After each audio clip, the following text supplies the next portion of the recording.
En décembre 2023, nous étions déjà très nombreux à interroger votre prédécesseur sur ses actions pour lutter contre la pénurie des médicaments.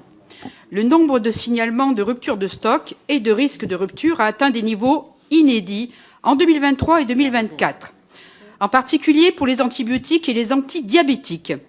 Ces tensions entraînent des pertes de chance pour les patients qui sont dans l'impossibilité de se procurer les médicaments. Et pour les pharmaciens, la délivrance est devenue particulièrement complexe et chronophage.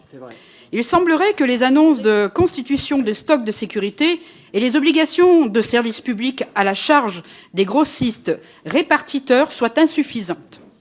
Qu'envisagez-vous pour lutter contre ces pénuries? Par ailleurs, alors que les finances de l'État sont très fragilisées, toutes les pistes d'économie sont envisagées.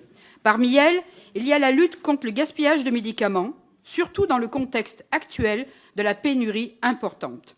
Pourriez-vous envisager de modifier les règles applicables aux dates de péremption ou améliorer la filière de recyclage? Enfin, la loi permet désormais la substitution des biosimilaires par les pharmaciens. Cependant, il semblerait que le comité scientifique temporaire de l'ANSM n'ait pas encore défini les conditions de mise en œuvre sur cette substitution.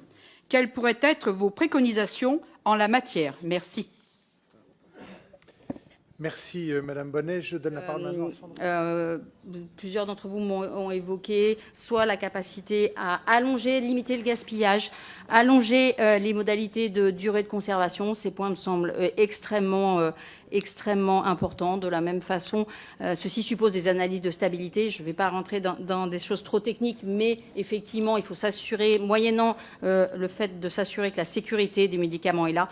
C'est un point important. De la même façon, la réutilisation des produits de santé non utilisés et le développement de la réutilisation des dispositifs médicaux remis en bon état est aussi un point qui est en cours de travail, qui est, j'allais dire, principalement parlant, vraiment intéressante, qui n'est pas si simple que ça à mettre en œuvre, mais qui, pour le coup, est un axe de travail important.